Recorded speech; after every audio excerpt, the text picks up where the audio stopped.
खबर गाजीपुर जनपद के दिलदार नगर से है, जहां खजूरी में खानकाह दायरे शाह अजमली इलाहाबाद के शहजादा नशीन सैयद साकिब मियां अजमली खानकाह से जुड़े लोगों के यहां गश्त पर हैं।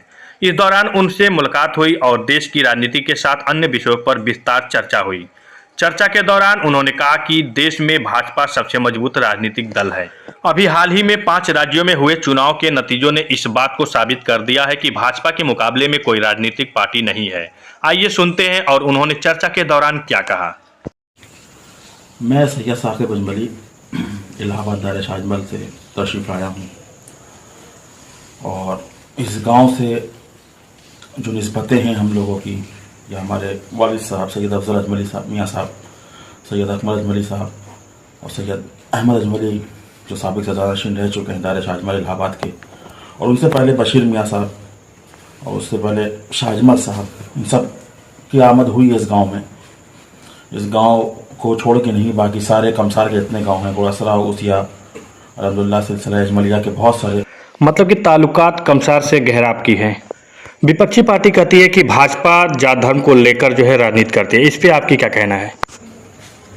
देखिए, भारतीय जनता पार्टी की जो बात आप कह रहे हैं कि हिंदू और मुसलमान के कल्चर को लेकर ऐसी है, देखिए वो बात आपका कहना सही है कि जो दिखता है वही बिकता है।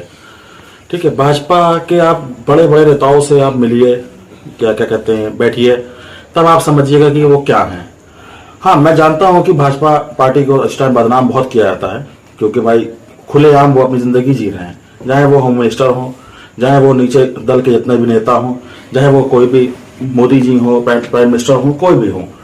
अब वो क्या बात है ना कि ओरिजिनल बात यह है कि आप उनसे बैठ के आप बात कीजिए। अब CAA NRC वाली जो बात आई, ठीक है, बहुत बड़ा मुद्दा है आज के टाइम पे, मगर जब उन्होंने बिल पास किया था तो उसके सबसे पहले बाइकाट किसने किया, वो आपने वीडियो शायद देखी भी होगी, असदुद्दीन ओवैसी आए हैं। तो असदुद्दीन ओवैसी जो है वो इस टाइम समझिए कि आप मुसलमानों के एजेंट हैं, ठीक है, वो भारतीय जनता पार्टी के एजेंट हैं।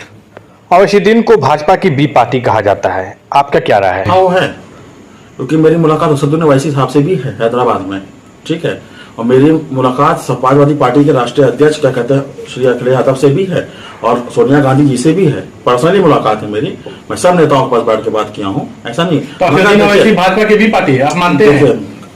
अरे मैं थोड़ा सिर्फ कह रहा हूँ, बड़ी बड़ी खानकाहों से ये बात निकली है। आप कौन से खानकाहों का आपका नाम लो, मैं भाई महाराजा शरीफ, ठीक है, बरेली शरीफ, क्या कहते हैं तौकीर मियाँ साहब ने भी यही बात कही है।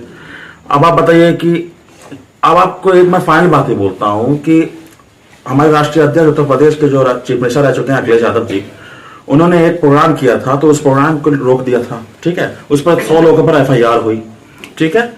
अब असदुद्दीन ओवैसी साहब क्या कहते हैं तेलंगाना पे खड़े होकर जो बोलते हैं मुसलमान के उसमें, या फिर क्या कहते हैं उसमें अगेंस्ट बोलते हैं, उनके ऊपर एक FIR नहीं होती है। क्यों नहीं होती है भाई? अखिलेश यादव या सोनिया गांधी या राहुल गांधी रैली निकालते हैं तो उनके ऊपर मुकदमा होता है, ये खड़े होकर मोदी जी को गाली बकते हैं तो इनके ऊपर क्यों नहीं FIR होती? आप यहाँ से दिमाग लगाइए। अच्छा, विपक्षी पार्टी कहती है कि भाजपा जो है केवल धर्म पे राजनीति करती है। देखिए, मैं खुद भाजपा में हूँ, ठीक है, तो मैं बुराई नहीं कर सकता। तो क्या ये सही है कि भाजपा धर्म पे राजनीति करती है? अभी तक क्या कर रही 2014 से वो कर रही है, वो कर, और किसने नहीं किया है? आप ये अगर पीछे जाके देखिए ना, किसने नहीं किया भाई? ये खुल के कर रही है और वो छुप के कर रही है। अच्छा, भाजपा के सदस्य भी है? जी, मैं हूँ भाजपा के सदस्य। अच्छा, ये रेल दुर्घटनाएं जो है लगातार हो रही है, इसमें किसकी जिम्मेदारी समझाई? पटरी की जिम्मेदारी है, किसकी जिम्मेदारी देंगे? सिग्नल की जिम्मेदारी देंगे? अब उसमें तो ये नहीं कि जबरदस्ती आदमी जो रोड पे चल रहा है वो थोड़ा ना कहेगा कि हम लड़ा दें गाड़ी। आदमी जब चलाता है गाड़ी तो ये ना सोच के चलता है कि मंजिल तक में अच्छे से पहुंच जाए। लेकिन सरकार भी तो दोषी माना जाएगा। ये तो गलत बात है, सरकार क्यों दोषी? उनको चलाना है सरकार पूरी। अरे भाई, तो वो सरकार वो चला रहे हैं तो पूरी सिस्टम को देखिए तो चुस्त दुरुस्त 100 की 120 की रेल पटरी पे आप 140 भगाइएगा, या सिग्नल का खेला होगा, जब लूप लाइन पे गाड़ी खड़ी है तो आप, ये तो स्टेशन मास्टर की गलती है ना कि आप लूप लाइन देख रहे हैं कि नहीं देख रहे हैं कि ट्रेन कहाँ जा रही है, वो तो आपकी जिम्मेदारी ना। अब वो पायलट को क्या पता, वो अंदर से देख रहा है कि भाई सिग्नल क्लियर है, चला जा रहा है। वो कोरोमंडल एक्सप्रेस जो हुआ है, जो वहां पे क्या कहते हैं आपका नॉर्थ ईस्ट में जो एक्सीडेंट हुआ था, नॉर्थ ईस्ट अभी आपके रघुनाथपुर में वो हुई है, डीरियल हुई है, अभी फिर क्या कहते हैं मालगाड़ी लड़ी है, तो ये सब क्या है?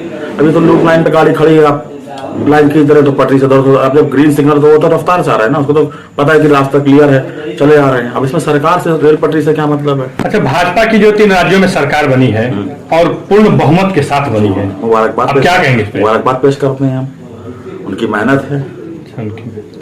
2024 के चुनाव को लेकर क्या कहेंगे आप? बैक, फिर भाजपा बैक।